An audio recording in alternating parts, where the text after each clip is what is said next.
नाम से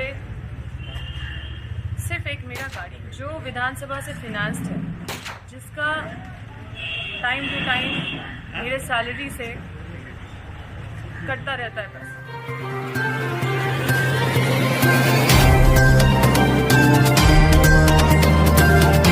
सबसे पहले आप सभी को जोहार है, क्योंकि अफवाहों का बाजार है और मीडिया में तरह तरह की बात फैलाई जा रही है। सूत्र के हवाले से ये सूत्र कोई और नहीं, हमारे विरोधी हैं।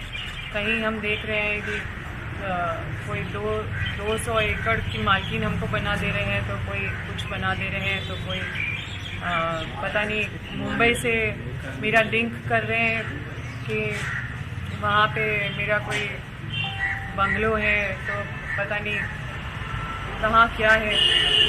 तो मैं ये प्रेस आप लोग के समक्ष इसलिए आई हूँ क्योंकि ये अफवाहों का बाज़ार, देखिए मानसिक रूप से प्रताड़ना तो कई चीज़ों से हो ही रहा है, और ये जो अफवाहों का बाज़ार है उससे और भी मानसिक प्रताड़ना हो रही है। इसलिए वैसे मीडिया बंधु से हम अनुरोध करना चाहते हैं कि जो सूत्र के हवाले से जो खबर दे रहे हैं, ये सूत्र हमारे विरोधी हैं, उसके हवाले से जो अफवाहें फैलाई जा रही हैं, ये नहीं होना चाहिए। इससे मानसिक प्रताड़ना होता है।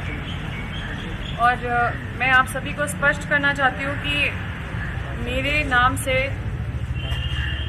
सिर्फ एक मेरा गाड़ी है जो विधानसभा से फिनांस्ड है, जिसका टाइम टू टाइम मेरे सैलरी से कटता रहता है पैसा। तो ये चीज़ है। और पृथ्वी में मेरा कोई भी चीज़ कहीं भी मिल गया,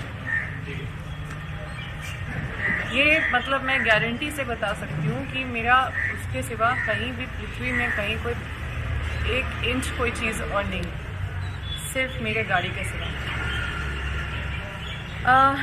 ये है जो जब्ती करके जो ईडी ले गए हैं, वो एक डिस्क्रिप्शन बना के हमें रिसीव कराए हैं। इसको आप पढ़ सकते हैं। कई लोग कितना है संख्या मेरे पास से, मेरे घर से, मेरे कहीं से भी कहीं भी कोई नगद बरामद नहीं हुआ है। कुछ पैसा था मेरा 1300-1400, उसको छोड़ दिए, वो लोग नहीं लेके गए। कुछ डॉक्यूमेंट्स लेके गए हैं, आप लोग देख लीजिए ऑफिस जाके, और वहाँ पे भी कहीं पे भी जाके ऑफिस जाके देख लीजिए। अब ईडी एक केंद्र एजेंसी है, वो अपना जांच कर रही है। उनके जांच में हर संभव हम लोग उनको कोऑपरेट करने के लिए तैयार हैं, कोऑपरेट करेंगे। हम लोग न्याय का सहारा लेंगे, कानून का सहारा लेंगे, और हम लोग कानून के पालक हैं। हमारे ऑफिस से भी जितना मैं जनता से जुड़ा हुआ जितना भी फाइल था, जिससे मैं जनता से कनेक्ट करती थी, वो सारा फाइल ले गए। ऑफिस में जितने भी आवेदन थे लोगों के, जितने भी आवेदन थे, जो अपडेटेड रहता था कि कहाँ क्या हुआ है, या कहाँ क्या होना है, या किसका क्या समस्या है, किसका कितना सारा राहत मेडिकल इश्यूज़ को लेके हम लोग जो लेटर लिखे थे, जो भी बहुत सारे ऐसा चीज़ था जो वो ले गए। खैर, वो जो ले गए हैं, मुंबई तक मेरी बहन तक भी पहुंचने का कोशिश किया गया। अब उसे वहाँ से रेंट से निकालने का वहाँ पे बोला जा रहा है, आप छोड़ दो ये जगह। वो तो वहाँ पे रेंट में पीजी में रहती है, ग्रेजुएशन कर रही है, अपना पढ़ाई कर रही है, साथ में अपना कुछ स्टार्टअप देख रही है, और बहुत छोटी है, मेरे से 6-7 साल की छोटी है। तो वो भी रोते रोते कॉल किए। हम लोग मानसिक प्रताड़ना से ऑब्वियसली मतलब हम लोग गुजर रहे हैं। तो आप लोग से बस यही अनुरोध करेंगे कि किसी भी तरह का अफवाह ना उड़ाए। आप हमसे जो भी मांगेंगे, जहाँ का भी सीजर लिस्ट मांगेंगे, जहाँ का भी क्या क्या सीजर किया है, हम आपको एक ये एविडेंस है, ये डॉक्यूमेंट हम शेयर करने के लिए तैयार हैं।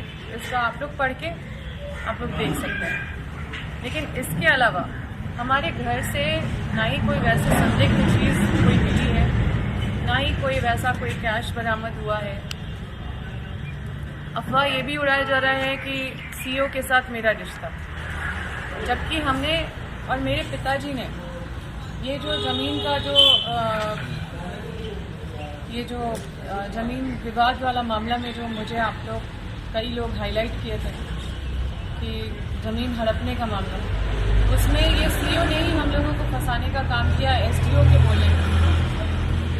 और इस पे जब हम लोग सख्त हुए कि कहाँ पे हम लोग का इन्वॉल्वमेंट है, तब जाके ये लोग बैकफुट में आए। और आप लोग खुद जानते हैं कि एसडीओ इस जिला में किस तरह से काम कर रहे थे।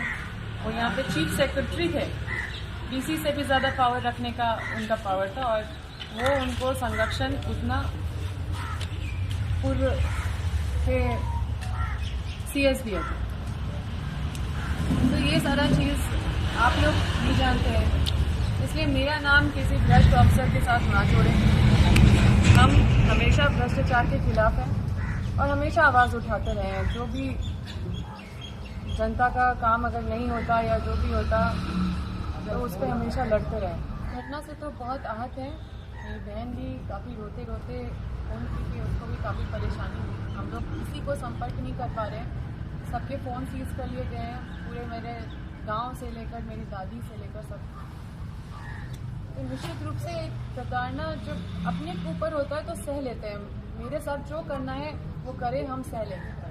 लेकिन अगर मेरी माँ के साथ हो, अगर मेरी छोटी बहन के साथ हो, मेरी दादी के साथ हो, वैसे लोग के साथ हो जो सीधे साधे और मतलब जो इन सब चीज़ों से बहुत परेशान हो जाते हैं, बहुत विचलित हो जाते हैं, तो निश्चित रूप से एक मानसिक प्रताड़ना होती है।